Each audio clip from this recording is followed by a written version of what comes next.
सभी को नमस्कार। हेलो हिंदी चैनल पर आप सभी का स्वागत है।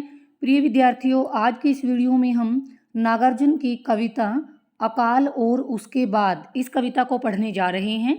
देखिए, कविता के नाम से ही स्पष्ट हो रहा है कि नागार्जुन ने इस कविता में अकाल की स्थिति का चित्रण किया है और उसके बाद तो अकाल के बाद की जो स्थिति है उसका भी चित्रण किया है। तो दोनों ही अकाल की स्थिति और अकाल के बाद की स्थिति इसमें हम पढ़ेंगे। आइए इसको विस्तार पूर्वक पढ़ लेते हैं। पहला पद्यांश आपके सामने है। कई दिनों तक चूल्हा रोया, चक्की रही उदास।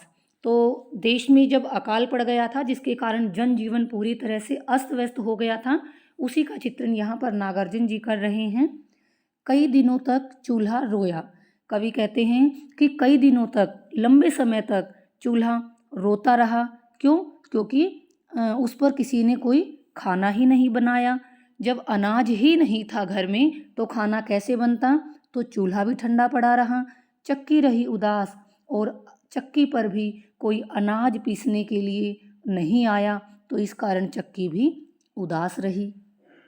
कई दिनों तक कानी कुतिया सोई उनके पास, और कई दिनों तक, लंबे समय तक कानी कुतिया उनके पास किसके? चूल्हे और चक्की के पास सोती रही। क्यों? क्योंकि न तो चूल्हे पर भोजन पकाया गया और न ही चक्की पर कोई अनाज पीसा गया, तो वहाँ पर कोई किसी प्रकार की हलचल नहीं थी, वो दोनों बंद पड़े थे। इसीलिए कई दिनों तक कानी कुतिया, उनके जो पालतू हैं, वो उसके पास सोती रही। किसी ने उसको वहाँ से भगाया ही नहीं, क्योंकि वहाँ पर कोई कार्य हुआ ही नहीं, कोई गतिविधि नहीं थी। कई दिनों तक लगी भीत पर छिपकलियों की गश्त। कवि कहते हैं कि कई दिनों तक, अनेक दिनों तक भीत, दीवारों पर छिपकलियां घूम रही थी। गश्त होता पहरा देना, चक्कर काटना।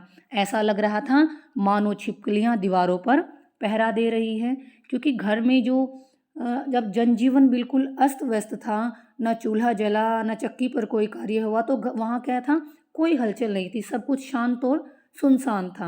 इसलिए दीवारों पर छिपकलियां ऐसे ही घूम फिर रही थी। ऐसा लग रहा था कि मानो छिपकलियां वहाँ पर गश्त लगा रही हों, पहरा दे रही हों। कई दिनों तक चूहों की भी हालत रही शिकस्त।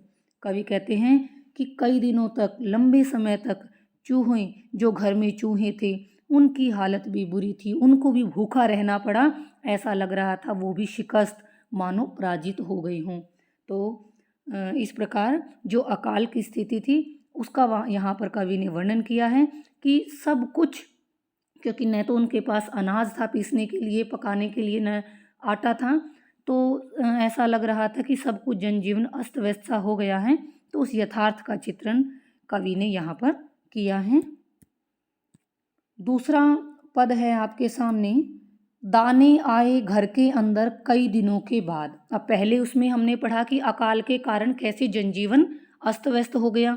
अब इस दूसरे पद में बताया गया है कि अकाल समाप्त होने के पश्चात का वर्णन इसमें आप पढ़ेंगे। दाने आए घर के अंदर कई दिनों के बाद। कवि कहता है कि जब अकाल समाप्त हो गया, उसके बाद काफ़ी लंबे समय के बाद घर में अनाज आया। दाने आए, घर में अनाज आया। काफ़ी दिनों के बाद घर में अनाज आया। धुआं उठा आंगन से ऊपर कई दिनों के बाद, और काफ़ी लंबे समय के बाद घरों के आंगन से धुआं उठता हुआ दिखाई दिया। क्यों? क्योंकि जब घर में अनाज आया तो पीसा भी गया, चक्की भी चली और उस भोजन पकाया भी गया, तो चूल्हे जलने के कारण आंगन से धुआं उठा। तो काफ़ी दिनों के बाद आकाश में धुआं उठता हुआ दिखाई देने लगा, अर्थात घर में भोजन पकाया जाने लगा। चमक उठी घर भर की आंखें कई दिनों के बाद, और कई दिनों के बाद, लंबे समय के बाद घर की आंखें, जो घर के सदस्य थे उनकी आंखें चमक उठी। उनमें एक नई चमक दिखाई देने लगी, एक उत्साह, एक खुशी दिखाई देने लगी। कोई ने खुजलाई आंखें कई दिनों के बाद, और लंबे समय के बाद कौवे ने भी खुजलाई आंखें, अपने पंख खुजलाए, अर्थात कौवे को भी जैसे ये लगा, उसको भी मन में ये उम्मीद जगी कि अब तो मुझे भी कुछ खाने को मिलेगा, मुझे भी कोई रोटी का टुकड़ा मिल जाएगा।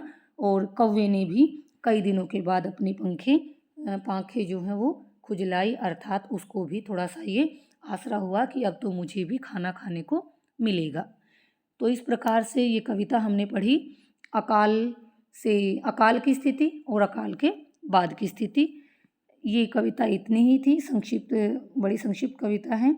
मैं उम्मीद करती हूँ कि आपको समझ आई होगी। इसी के साथ आप सभी श्रोतागणों का मुझे सुनने के लिए बहुत बहुत धन्यवाद।